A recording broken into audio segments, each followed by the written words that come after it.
ছাত্ৰ ছাত্ৰীসকল, শ্ৰদ্ধাৰ অভিভাৱকসকল, আমাৰ সম্বৰ্ধনা সভাখন এতিয়াও সমাপ্ত হোৱা নাই। ইয়াত আমাৰ বহুতো বক্তা আছে, লগতে আমাৰ যিজন বিদায়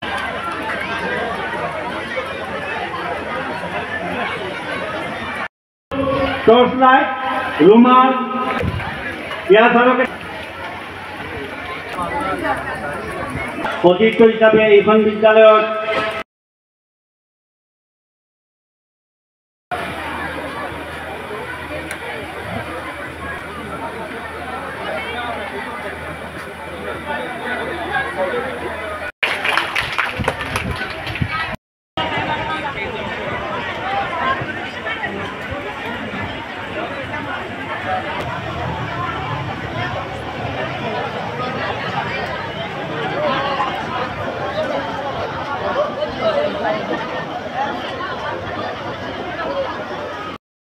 আমাৰ চামৰালী তিনিআলি মধ্য ইংৰাজী বিদ্যালয়ৰ প্ৰধান শিক্ষক গোলাম নবী ছাৰক আজি আমি আনুষ্ঠানিকভাৱে এইখন স্কুলৰ পৰা বিদায় দিবলৈ লৈছোঁ, কিয়নো ছাৰে বিগত 1992 চনৰ পৰা আমাৰ এইখন স্কুলত কৰ্মৰত আছিল।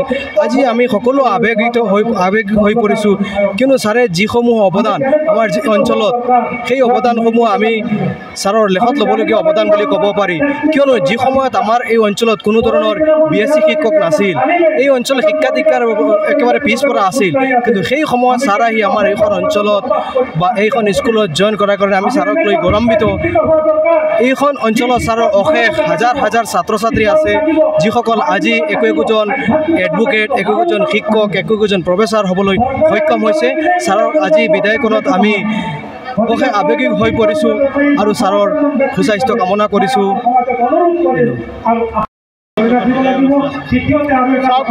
আমাৰ বৃহত্তৰ চৌধুৰী বজাৰ এলেকাৰ চামৰালী তিনিআলি মধ্য ইংৰাজী বিদ্যালয় আজি আমাৰ এজন মহান শিক্ষক গোলাম নবী ছাৰ, তেখেতে আমাৰ অঞ্চলত বহুখিনি শিক্ষাৰ দিশত বহুতো অৱদান আগবঢ়াইছিল।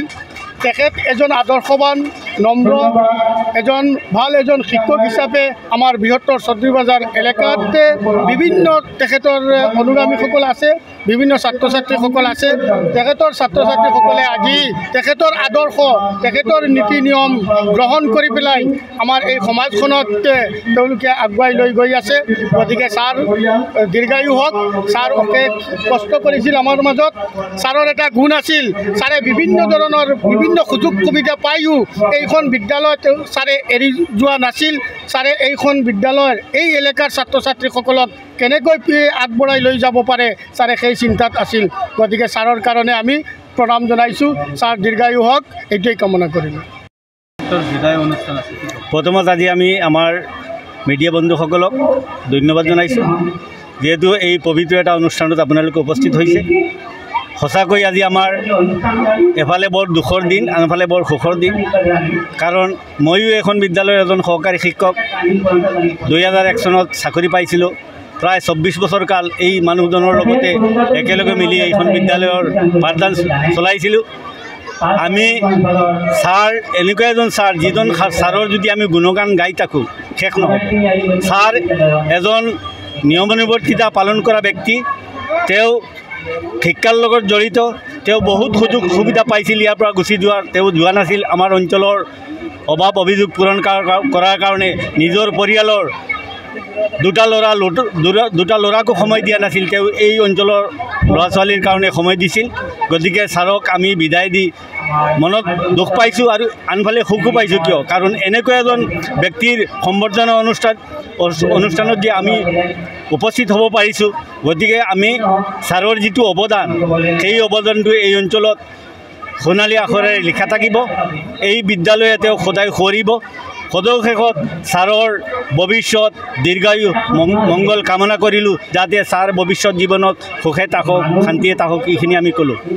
ঘৰ, অফিচ, গুদান আদি সলনি কৰাৰ কথা ভাবিছে নেকি?